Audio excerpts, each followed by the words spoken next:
going on here? Oops, forgot show and stream. All right, cool. What's good? Close the door.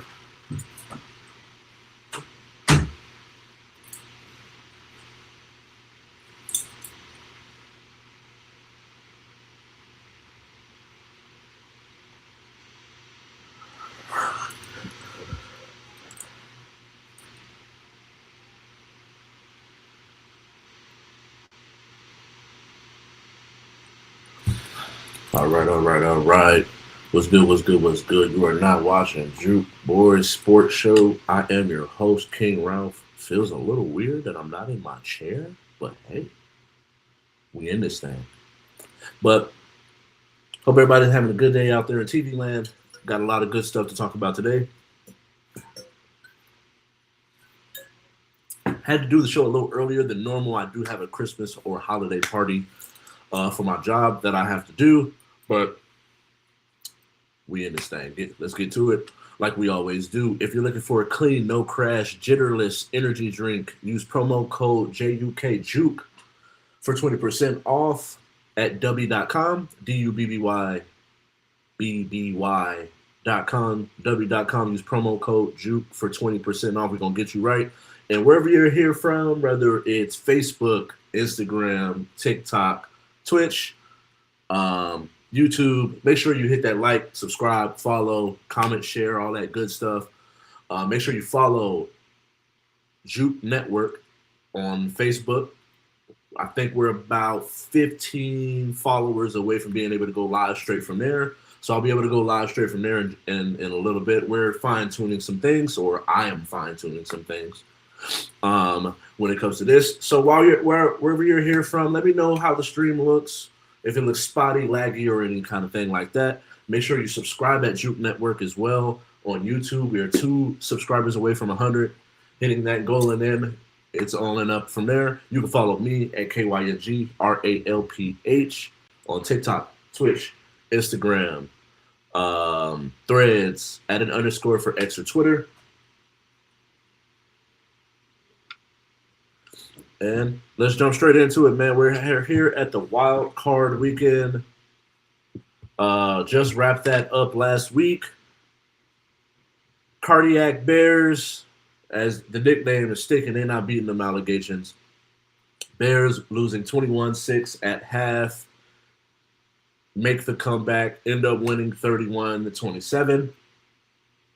And thoughts on that is, although this is another stepping stone in the evolution of the Bears and Caleb Williams. If I'm from Chicago, but really I'm more of a Raiders fan, but I've been following the Bears for some time. I watch a lot of football. I watch a lot of basketball. I watch the Blackhawks. On that particular day, all 3 of those teams won, the Bulls, Blackhawks, and Bears. But previously, if the Bears went down 21-3 or 21-6, I think it was 21-3. I think it was 21-6 at half. Being able, when they go down that much, typically the game's over. Pack it in. It is what it is. It's a great year.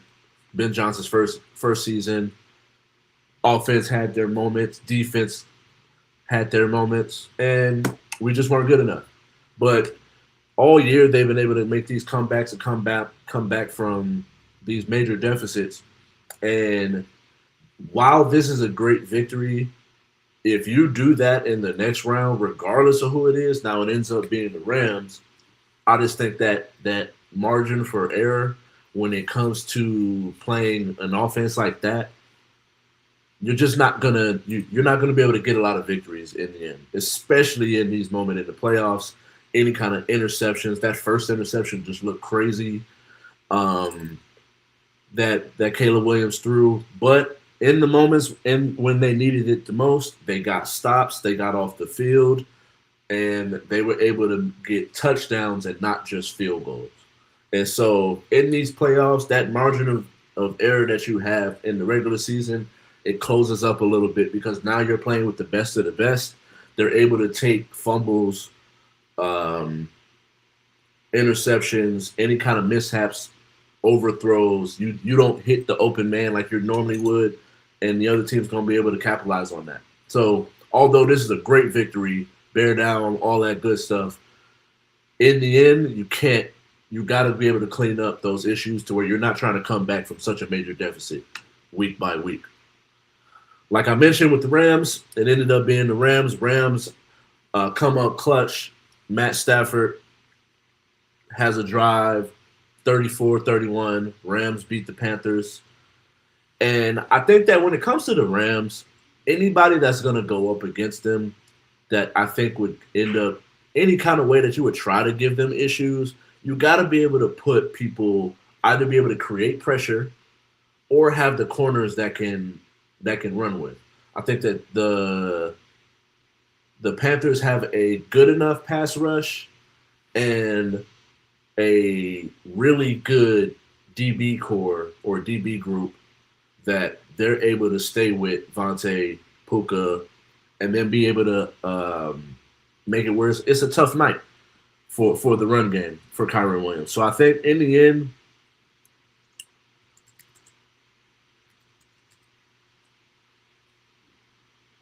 let's see.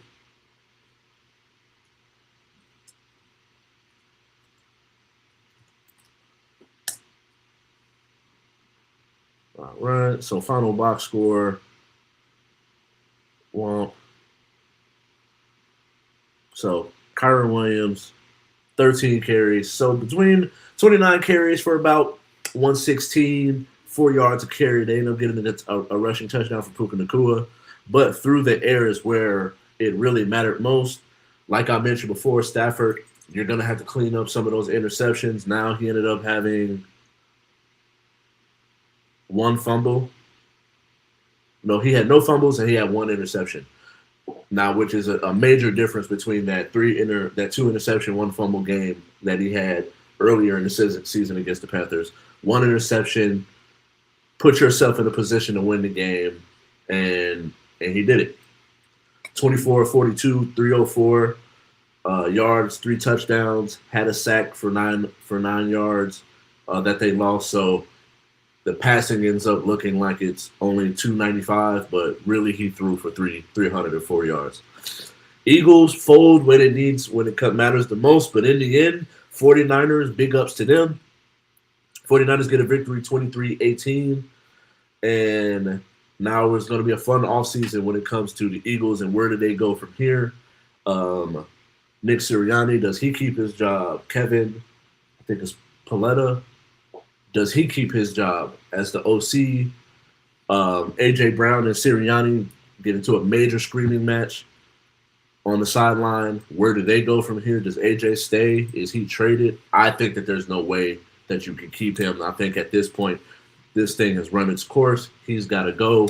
And at the same time, he's got to get better. Thank you. I appreciate you, love. He's got to get better. I think that with this, and the way that his body language and the way that he's behaved, if he's going to go to another team, you can't come in acting like a diva, especially when you're winning games. Now, when you lose those games, I can understand. Give me the ball. I want to be more involved. But if you're acting like that in games where you're winning, at a certain point, we got to have a conversation here. You might end up being a locker room cancer. But 49ers hold it down. Kyle Shanahan, I think at this point, what he's done this year, and I'm going to keep pounding the table for Kyle Shanahan. I just believe that he is the best coach in football right now, given what he was able to do with what he had.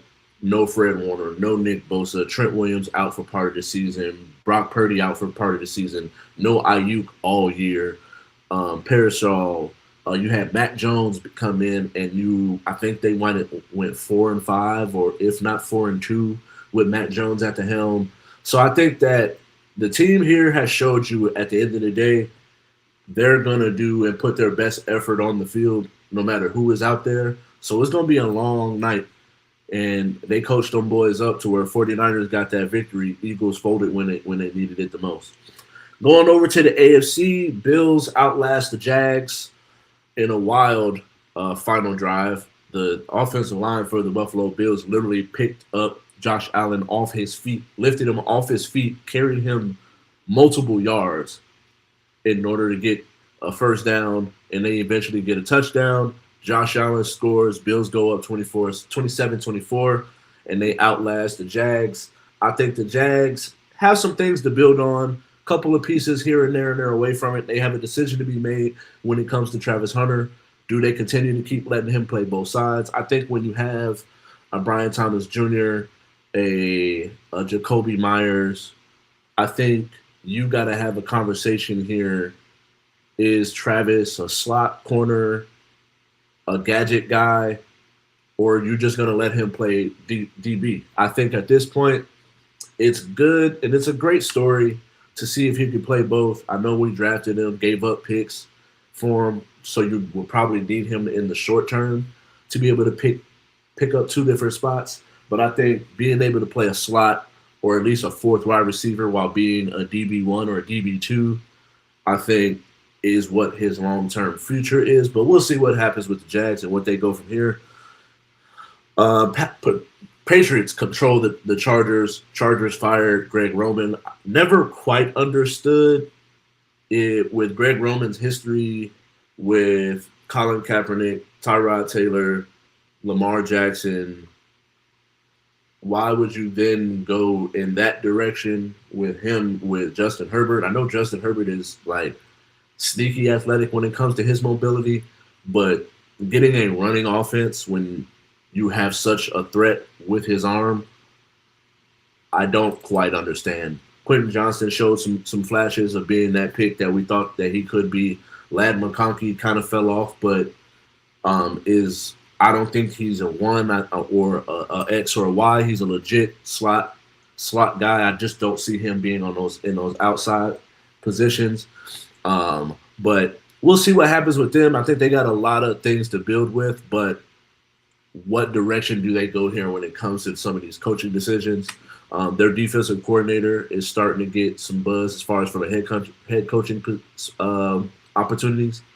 I believe is Mentor. I forget his first name, but I've seen him in getting interviewed and talks as far as getting a head coaching opportunity. But we'll see what happens with the Chargers. But Patriots move on. Drake May didn't have the best game, but was good enough to get a very solid controlling victory. Texans end up dominating the Pittsburgh Steelers. Mike Tomlin is out. I would assume Aaron Rodgers would retire and walk off into the sunset. Hate to see that this was the way that it went. That defense and that offensive line was getting abused. Aaron Rodgers was getting harassed all game. But at the end of the day, when you have Derek Stingley on one side, Lassiter on the other, when it comes to your corners, then when you start to go to your front four, Danielle Hunter on the other, Will Anderson, they just imposed their will to the point where they were the best defense in football, and it looked like it. So I hate to see the way that it went for Aaron Rodgers. There was plenty of opportunities. Specifically, I believe C.J. Stroud had 5 fumbles and 2 lost fumbles, and one of which wasn't his fault. The center snapped the ball before he was ready. He wasn't even looking, so I can't necessarily put that on him. But when you have that many turnovers, like I was mentioning earlier in the show, that many turnovers is just not a good look, and it doesn't put you in a position to win the game. Now, when you got a defense like that is able to get after the quarterback, a bunch of 3-and-outs coming after those turnovers, you put yourself where you got a 30-6 win, and that defense, the Steelers defense, just looked tired eventually, and they just were able to impose their will, specifically running the football in the third and fourth quarter. And so moving over to the divisional round, now Seahawks coming off of a bye, going up against and hosting those 49ers. The Chicago Bears will be hosting the Rams. So in the NFC, 3 of the 4 teams are the NFC West. I think keys to victory here when it comes to the Seahawks is, can Sam Darnold be the new Sam Darnold that we've seen and be able to withstand the pressure of playoff football, games when it matters most, not turning over the ball, being able to hit those plays when you got a Cooper Kupp or you have a JSN. I believe Cooper Kupp's still on that team. I hope so, if I'm over here mentioning. And let's find out just so we're not. All right, Cooper Cup is still with the Seahawks. All right, cool. Didn't want to sound crazy mentioning him if he's not on that team. But you got Cooper Cup, you got JSN, you got Kenneth Walker, you got Charbonnet. You have pieces there. So can you make sure that you don't beat yourself to where you put yourself in a position where the 49ers can come out and be victorious? Now, that defense is going to come out there. They're going to play hard on both sides of the ball. When it comes to the 49ers, this is an division opponent. So they play them twice a year. This will be the third time this year. I believe they split victories.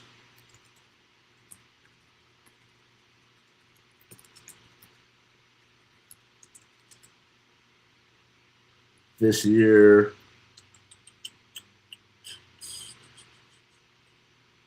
All right, so the 49ers have won 7 of the last 9 meetings.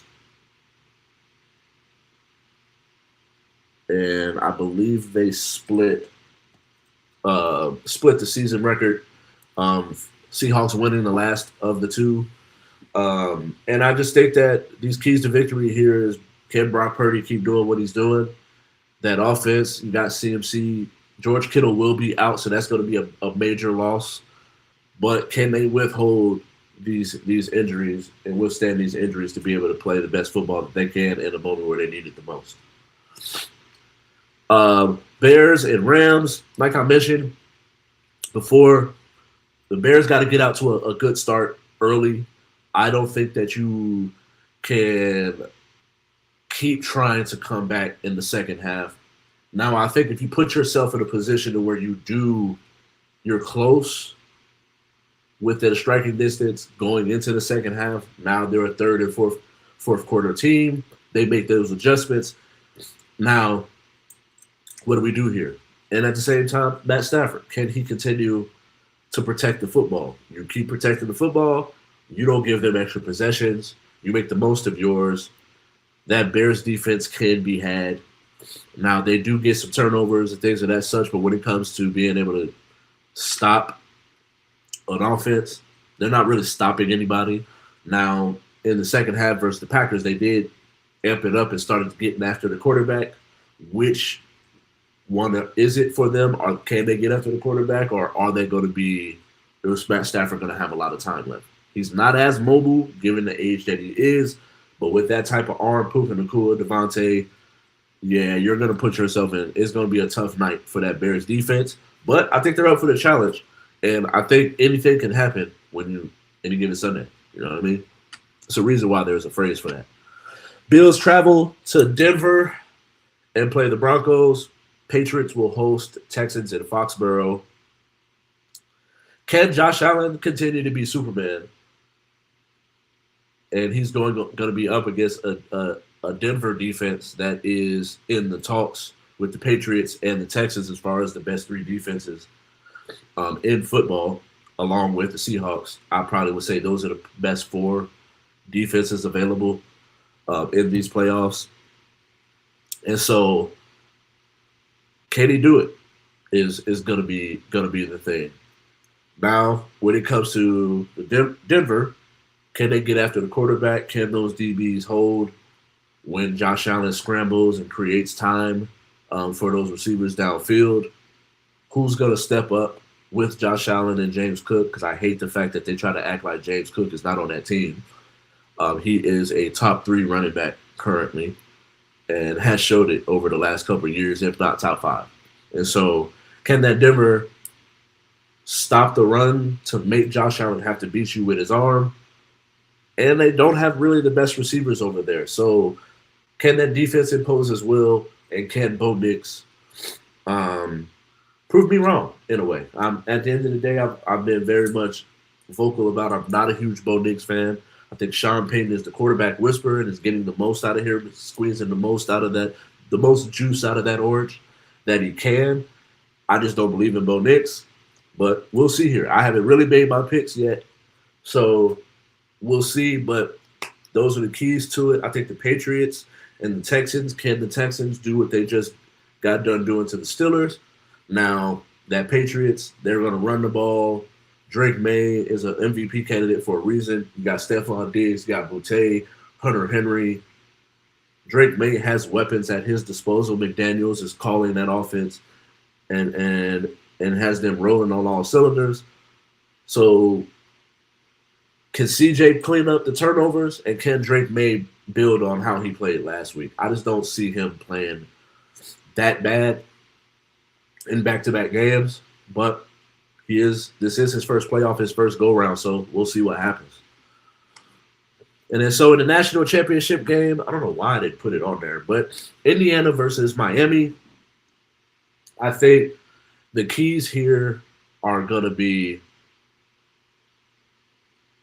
can Miami put pressure on Mendoza?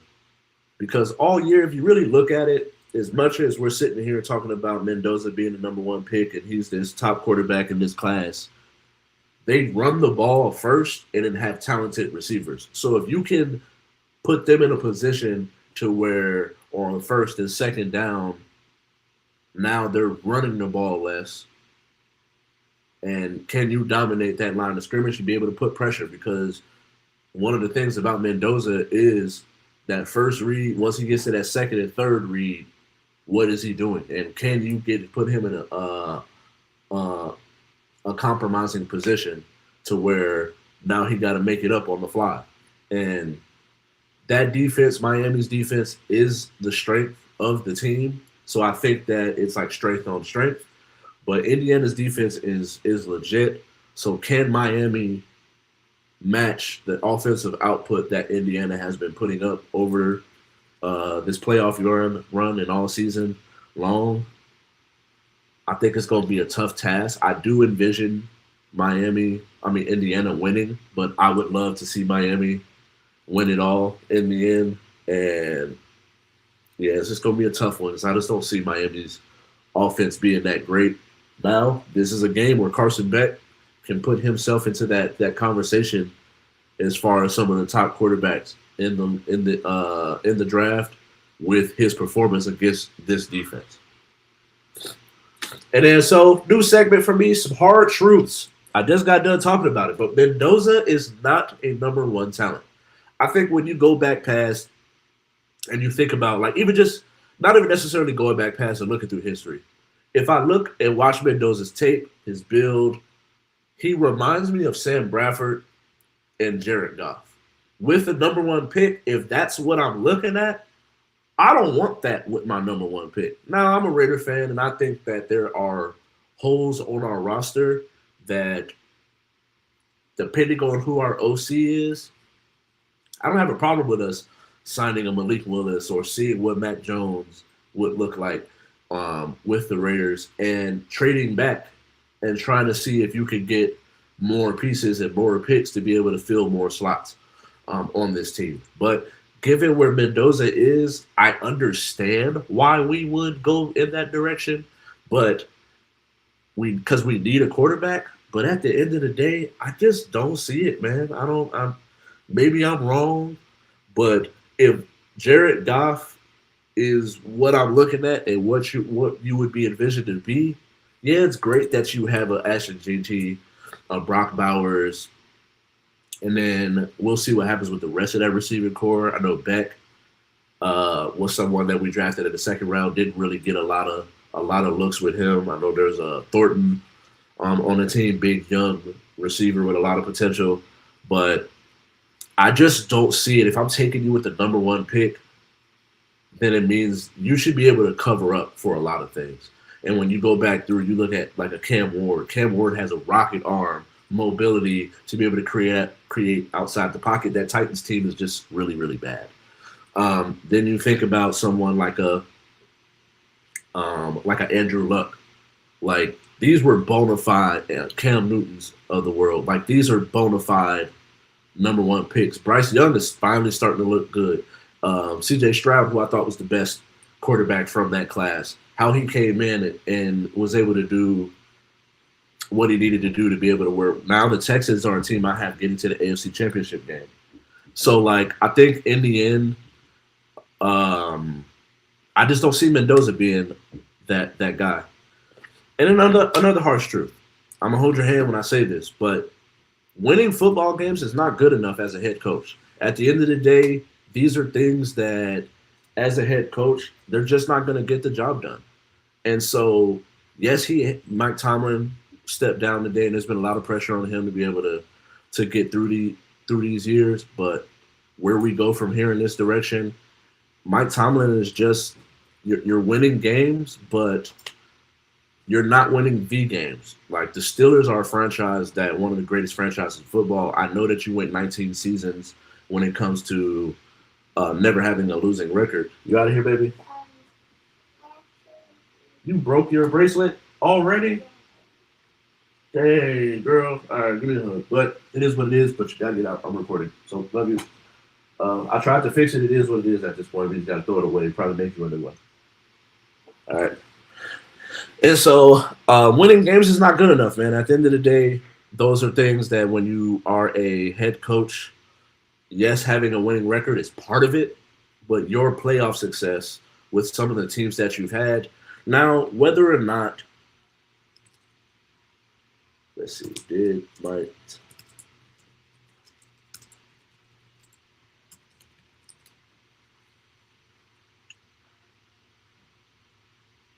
All right, so he had control over the roster construction. So these issues when it comes to them not finding a quarterback since Ben Roethlisberger has been gone, and you're the person that's been had heavy control in making that decision.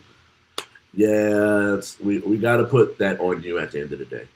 And so, as much as that sucks for him, I think he's a great football coach. If he continues to keep coaching, he's going to be a hot commodity during this time. But winning football games just doesn't. It's not going to get it done. You got to be able to win the big ones too.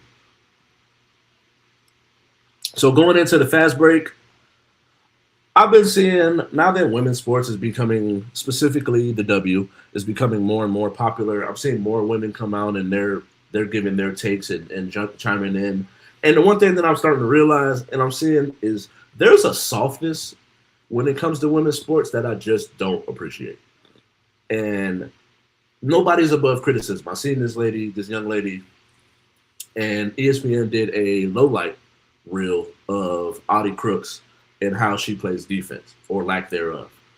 And someone came out and said that this is misogyny and what they're doing is not right, it's not fair. But if you go and you look, some of this, like the same way that we criticize James Harden, Melo, Luka currently, is what she's going to go through. When you're the star of the team and you look like you just, I don't know if she's being coached this way, but she'll literally have her back to the basket on defense and someone slashing to the rim, getting a free layup. And it's just like that. Those are the things where we've got to have that conversation. And nobody's above criticism at the end of the day. If you are the star of the team, yes, it's great that you're scoring 30, but you can't give up 35 because your lack of on the defensive end. And so now I'm seeing a bunch of people talking about Cam Newton, and Cam Newton has his Funky Fridays podcast where he will interview someone. And a lot of times when it comes to women, there's a whole lot of like back and forth. And I don't understand why people continue to watch people that they don't care for. I don't understand it. I don't quite get it. When it comes down to it, why are you watching somebody that you don't like? Why do you watch their content? Like, there's people that I'm a fan of that have gone on people's podcasts that I don't like, and I'm not gonna watch it because I don't like that person. I'm not gonna watch it and then at the end of it, criticize this person as if like you already don't like them, so it doesn't matter. Why are you watching them anyway? I don't get it. And the word of the day that I've learned, thanks to sports, is moratorium. And so, I get it. I know. Go. Get out. Moratorium. So, the WNBA and the WBPA have come to an agreement to delay. They've come to agree to a moratorium on the league business. Now, moratorium, when you look it up, I had no clue. I was just like, well, I don't know why sometimes they just don't use simple words, but it is a temporary official suspension or delay of a specific activity, law, or legal obligation. So right now they are trying to come to an agreement in the W. They're trying to come to some agreement when it comes to the new CBA, and they're not being able to see eye to eye. So moratorium is input to delay the free agency market. So now they can take some more time to be able to see if they can come to some agreement before we end up having a lockout. Word of the day, moratorium. And last but not least, before I get up out of here, uh, Anthony Edwards game. I understand that SGA, Luka, um, Jokic are some of the best players, if not the best players in the league. But when it comes to the way that Anthony Edwards plays the game, not a whole lot of flopping, a lot of aggressiveness, shit talking, getting to the rim, clutch, plays on both sides, and gets after it. His game is just easier on the eyes. And as much as people will sit there and try to say, well, SGA is not doing this, SGA is not, he's not this free throw merchant, and which why. Everything that people hate about SGA is what Anthony Edwards is as a player. And that's why I think when it comes to, I do agree in a certain way when people were trying to say that he should be the face of the league. He's the American. He has the aggression, the look, the talk, the way he walks, the way he moves, the way he plays on both sides of the ball. He should be the face of the league. And I can see it. I can definitely agree with it. But let me know what you think. Thank you all for watching. I do appreciate you. If you can, let me know how the show has been. I'm having some lag issues, and I switched up some stuff where I got a longer Ethernet cord. So if you're here, wherever you're here from, let me know what you thought of the show and how it went and how it looked on your side. But I do got to get up out of here. Make sure you like, subscribe, comment, share, all that good stuff. Subscribe at Juke Network on YouTube. Follow Juke Network on Facebook. Follow me at KYNGRALPH on TikTok, Twitch, Instagram, Threads, at an _ for extra Twitter. Follow Juke Sports Show on Instagram and anywhere you get your audio podcast, releasing at 10 a.m. in the morning. Thanks for watching, and I'm out of here. Peace.